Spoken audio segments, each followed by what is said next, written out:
The Damian Athletic Foundation is proud to present our first ever Coach's Corner here on the DAF Media Network. And I'm Damian. Andrew joining me, a guy who really doesn't need much of an introduction to Blue Wave Nation, that's for sure. Varsity football coach Rob Trifone. Coach, now entering your 10th season. Doesn't seem like it's been that long. Boy, time flies when you're having fun, and you've certainly had a lot of fun over the last decade. 5 trips to state championship games, back-to-back state championships, undefeated since 2014. Not a bad run. You know what? It's been a wonderful ride. And when I came here from Brian McMahon, as you could imagine, didn't know what to expect.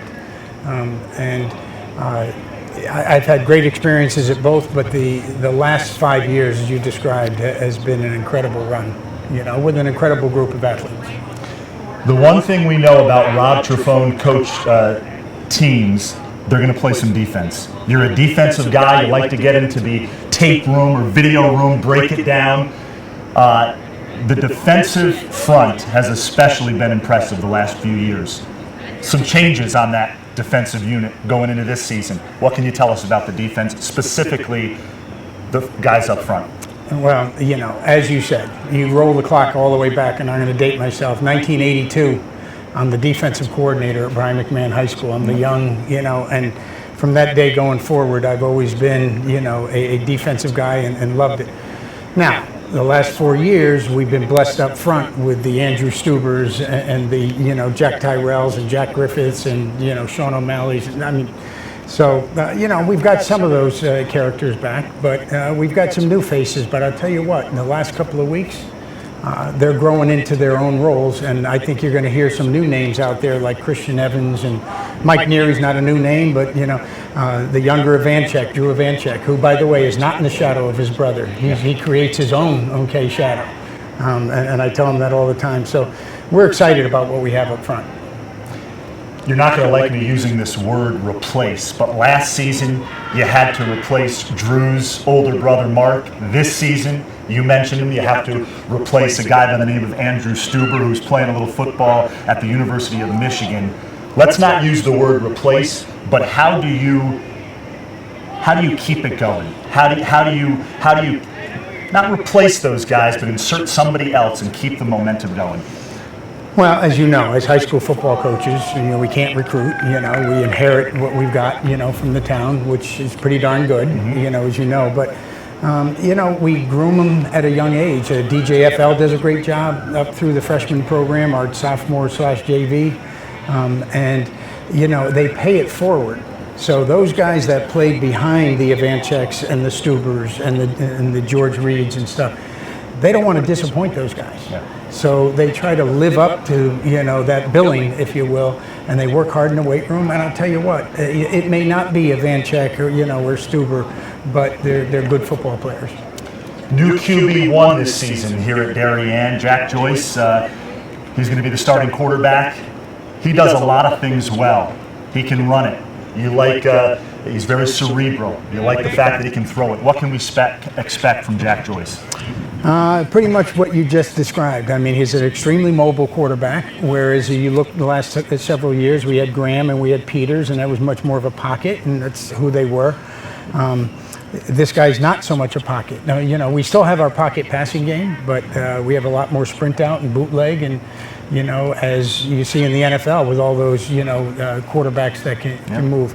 I'll tell you what, I love his competitive edge, because that kid is zoomed in and zoned in every day in practice, and he's ready to play right now. He's got a pretty good group of receivers to throw it to as well, if he wants to do that. Yeah, he sure does. All right, incredible.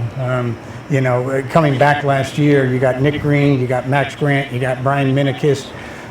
You've got the younger Herget, who saw some playing time last year. You got Patrick Burke, who saw playing time last year. So I think you or I could complete a few passes to those guys. Well, maybe you, not me. You got a guy that can run it too in the backfield in Mitchell Pryor.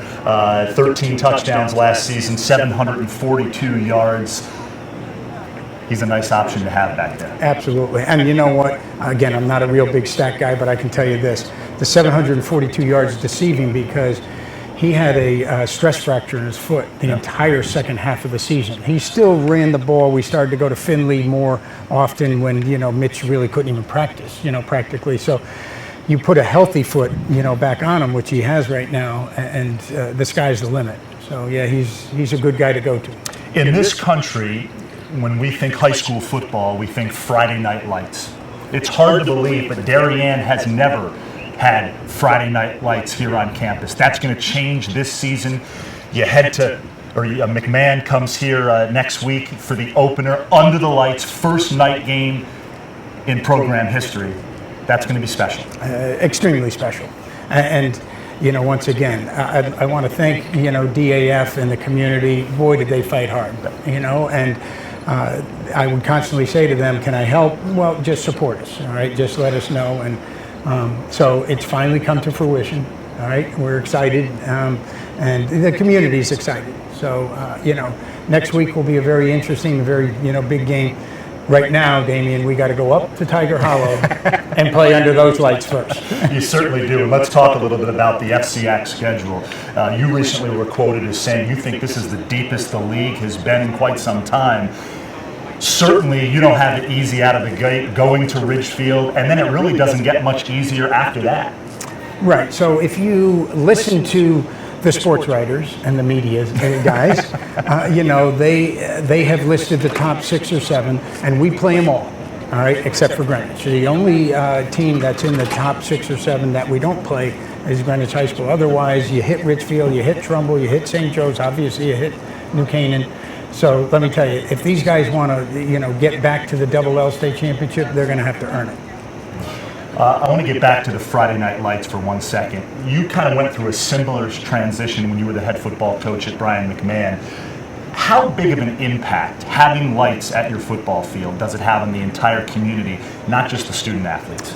It was absolutely huge. I tell you right now, because I've been through it like you said.